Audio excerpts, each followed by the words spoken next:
हरे कृष्णा, राधे राधे। स्वागत है आपका कन्हैया स्टोरी की आध्यात्मिक यात्रा में। आप सभी को जगन्नाथ रथ यात्रा की हार्दिक शुभकामनाएं।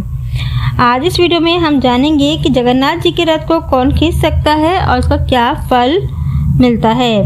उड़ीसा के जगन्नाथपुरी मंदिर में आषाढ़ शुक्ल पक्ष की द्वितीय तिथि के दिन 27 जून को रथ यात्रा निकाली जाएगी। इसकी तैयारियां पूरे जोरों शोरों से चल रही हैं। अक्षय तृतीया के दिन से ही रथों का निर्माण कार्य शुरू हो गया था। लाखों भक्त भगवान जगन्नाथ, बलभद्र और सुभद्रा जी के रथ को खींचने के लिए इसके धार्मिक और सांस्कृतिक कार्यक्रम में हिस्सा लेते हैं। तो इस मौके पर आज हम आपको बताने जा रहे हैं कि इन रथों को कौन खींच सकता है, रथों को खींचने का क्या फल मिलता है। यदि आप रथ ना भी खींच पाएं तो जगन्नाथ यात्रा में शामिल होने का क्या फल मिलता है और इसके क्या नियम हैं। तो आइए जानते हैं। भगवान जगन्नाथ जी के रथ को खींचने के लिए लाखों भक्तों की भीड़ उमड़ती है।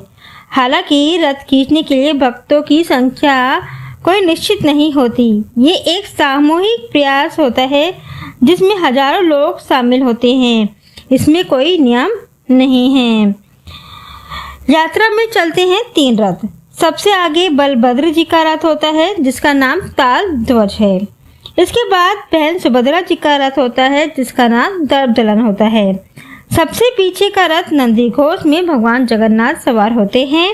इन रथों पर सवार होकर वह करीब 3 किलोमीटर दूर स्थित गुंडीचा माता के मंदिर में जाते हैं, जहां भगवान जगन्नाथ 10 दिन के लिए विश्राम करते हैं। रथों के साथ साथ रस्सियों के भी होते हैं नाम।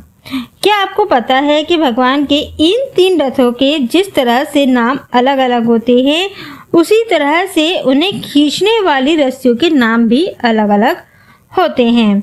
उसी तरह से भगवान जगन्नाथ जी के 16 पहियों वाले नंदी घोष रथ की रस्सी को शंखचूर्ण नाम नाड़ी के नाम से पुकारा जाता है।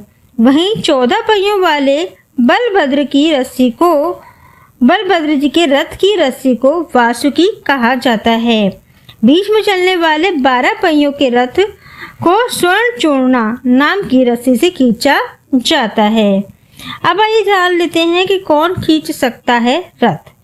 कोई भी व्यक्ति जो आस्था के साथ पुरी पहुंचता है वह रथ की रस्सियों के जरिए उसे खींच सकता है, चाहे वह किसी भी पंथ का हो, जाति का हो, धर्म का हो। मान्यता है कि जो भी व्यक्ति रथ की रस्सियों को पकड़कर खींचता है वह जीवन मरण के चक्र से मुक्त होकर मोक्ष को प्राप्त करता है।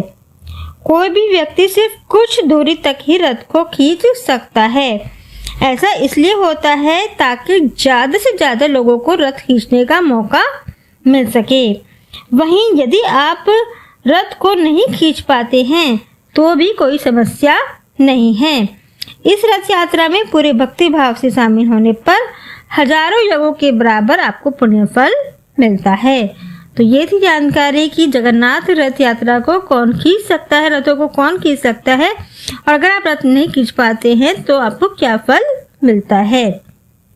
तो आप सभी को जगन्नाथ रथ यात्रा की हार्दिक शुभकामनाएं। भगवान जगन्नाथ जी की कृपा आप पर बनी रहे।